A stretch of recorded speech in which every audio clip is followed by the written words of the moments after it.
야생마 같은 그런 말도 오랜 기간을 통해서 길을 들이게 되면은 내가 가고자 하는 방향대로 가게 할 수가 있고, 또 내가 가고자 하는 어떤 속도에 맞게 말을 조정할 수가 있고, 그래서 그 말을 내 마음대로 조정할 수가 있습니다.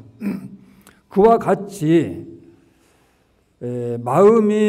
마음이라고 하는 것이 종잡을 수 없고 걷잡을 수 없고 이와 같은 속성을 가지고 있습니다마는 수행이라고 하는 의지를 통해서 오랜 동안 길들이고 그리고 다스리게 되면은 그것이 어떤 힘을 얻게 되어서 마음을 완전히 조복하고, 그리고 마음이 조복된 상태에서는 내 의지에 의해서 내 마음대로 할 수 있는 그런 경지에 도달하게 되는 것입니다.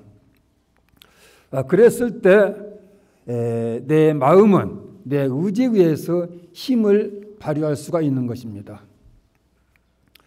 예를 든다면은 신문지 한 10장을 이렇게 펼쳐놨다고 가정해 봅시다.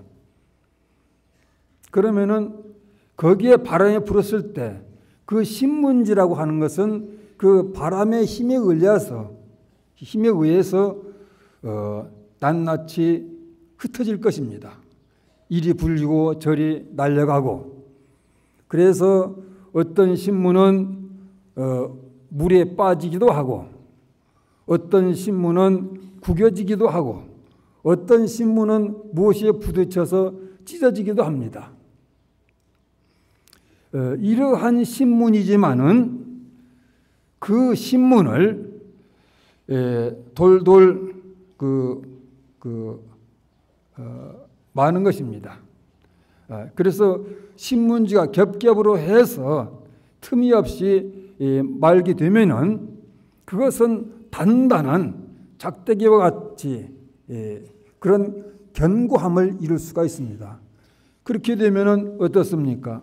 그 신문지가 견고한 힘을 가질 수가 있어요. 그리고 그러한 상태에서는 바람이 분다고 해서 날릴 그런 것도 아니고, 바람에 날리지 않기 때문에 물에 빠질 염려도 없고, 무엇에 부딪혀서 찢어질 일도 없고, 그리고 구겨질 이유도 없게 되는 것입니다.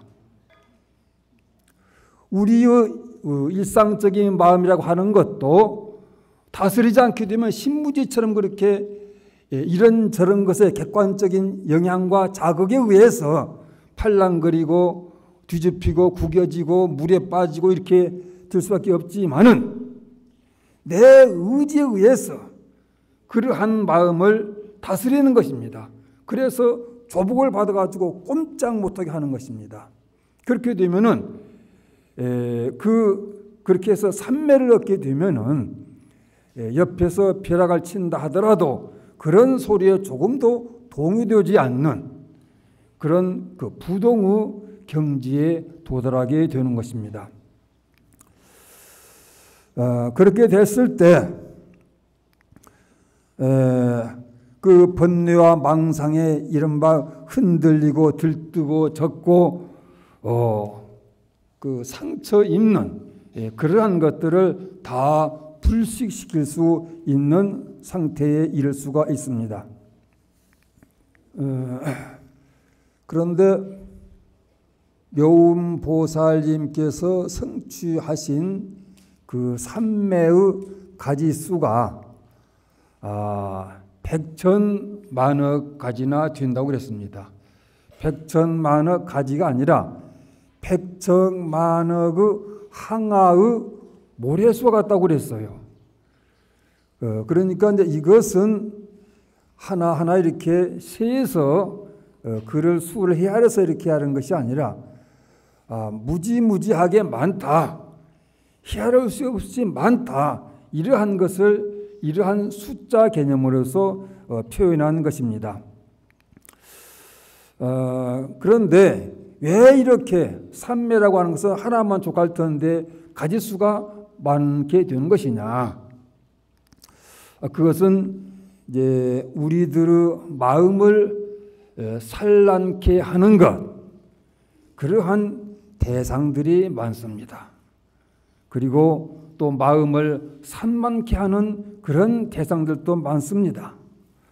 또 우리의 마음을 나약하게 하는 것, 또 흔들리게 하는 것, 혼미케 하는 것, 어둡게 하고 어리석게 하는 이러한 번뇌망성을 야기시키는 객관적인 상황이라든가 조건이라든가 산 같은 것들이 헤아릴 수 없이 많습니다.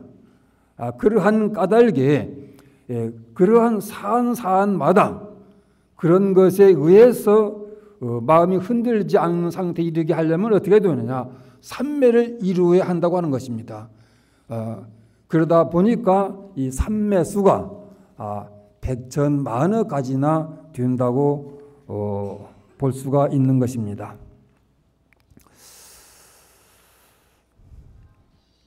그러니까 이제 요약해서 말씀드리면은 묘음보살이라고 하는 분은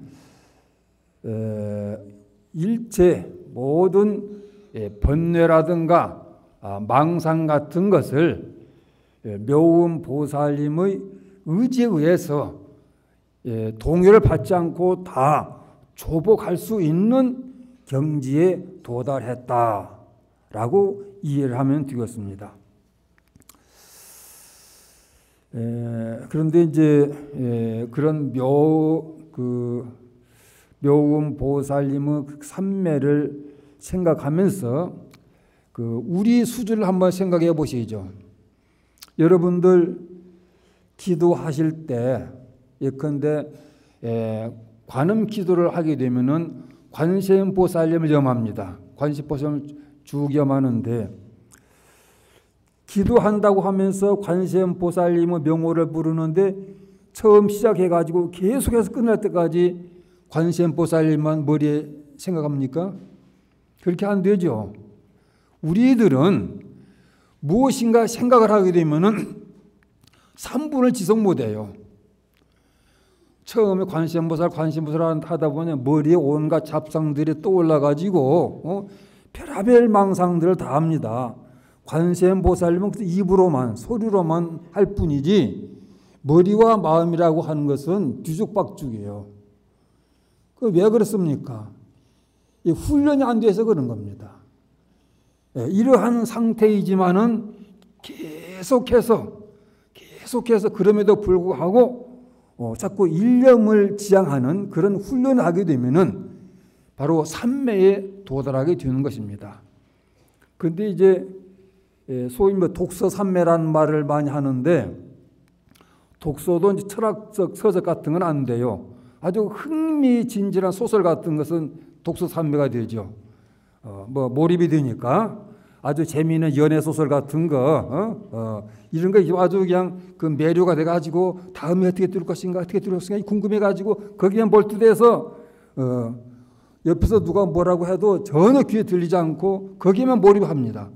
이렇게 한 가지에만 몰입돼서 집중된 그런 상태를 삼매라고 하는 것이고 그것은 어떤 마음의 힘에 의해서 가능하다고 하는 것입니다. 이러한 그 삼매를 묘음보살님께서는 성취를 했고 그 다음에 이제 마지막으로 또 하나는 묘음보살님께서는 신통력을 성취하셨는데 신통력을 성취하신 그 능력으로서 34가지 응신을 할 수 있다고 그럽니다. 이제 관세음보살님은 32응신이라고 그러죠. 32가지 몸을 다툴 수가 있는데 묘음보살님께서는 관세음보살님보다 2가지를 더 합니다. 이렇게 이제 자유자재로 몸을 현신 하는데 그것은 어떤 무슨 치밀한 계획을 세워가지고 준비를 하고 그렇게 되는 것이 아니에요. 그 작심만 하게 되면은 필요할 때 마음만 먹게 되면 임의로 그렇게 할 수 있다고 하는 것입니다. 예컨대 그 하늘나라의 모든 무슨 자재천이건 대범천왕이건 이런 천신들도 이 몸으로서 나타날 수가 있고, 또 이제 그 지상에 내려오게 되면은 지상의 권력자인 임금이건 대통령이건 이러한 것도 다 순간적으로 할 수가 있고, 그리고 한 나라의 경제권을 움켜쥐고 좌지우지하는 재벌일 이런 것도 순간적으로 할 수가 있고, 그리고 무슨 존귀한 신분을 가진 사회적 인사거나 덕망 있는 유명 인사거나 이러한 것들은 마음대로 할 수가 있고, 뿐만 아니라 필요에 의해서는 보살님이건 또 부처님이건 그 성문 영각이건 얼마든지 이렇게 자유자재로 몸을 놔둘 수 있다고 했습니다. 그러면 그 묘금 보살님께서 34응신을 하는데 그것은 무엇 때문에 하는가?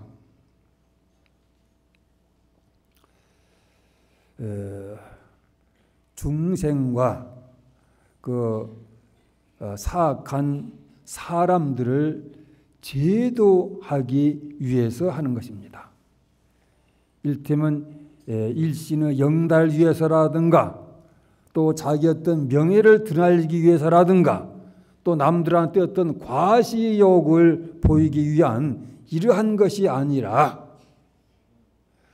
어리석은 사람들을 깨우쳐서 지혜로운 사람이 되게 하고, 그리고 자꾸 고통만 악업만 지는 사람들을 깨우쳐서 선업을 져서 고통에 벗어나도록 한다라든가, 이렇게 중생들을 제도하는 데 필요하다고 느낄 때 이와 같이 여러 가지 현신을 할 수 있다고 하는 것입니다. 이상과 같이 묘음보살님은 세 가지를 성취한 분인 것입니다. 첫 번째, 지혜를 성취하셨고, 두 번째는 백천만억의 삼매를 성취하셨고, 세 번째는 신통이 자제한, 말하자면 신통력을 성취하신 것입니다. 그러면은 묘음보살의 이 세 가지 수승한 능력은 어떤 수행을 통해서 성취하게 됐는가? 이것이 궁금하지 않을 수 없지요. 먼저 지혜의 성취입니다. 지혜의 성취는 어떤 공력을 쌓은 결과로서 이루어진 것인가? 경에 의하면은 묘음보살님께서는 오랜 옛날부터서 많은 덕의 근본을 심어서 백천만억의 부처님을 친견한 공덕으로서 그와 같은 수승한 지혜를 성취했다고 했습니다. 여기서 말한 덕의 근본이라고 하는 것은 믿음을 말한 것입니다. 부처님의 말씀에 대해서, 가르침에 대해서 이러한 의심도 없이 100%, 1000%, 10,000% 그대로 믿는 것입니다. 그러한 믿음을 가는 상태에서 묘음보살님께서는 이 세상에서 최고로 기쁜 일이 무엇이냐? 부처님을 뵙는 일이었습니다. 친견하는데 똑같은 기쁨을 갖게 되었고, 또 한결같은 마음을 가졌던 까닭에 그것이 바로 지혜를 획득하는 그런 공덕이 되었던 것입니다. 이제 부처님을 많이 만나면 누구나 그럼 지혜를 얻을 수 있느냐?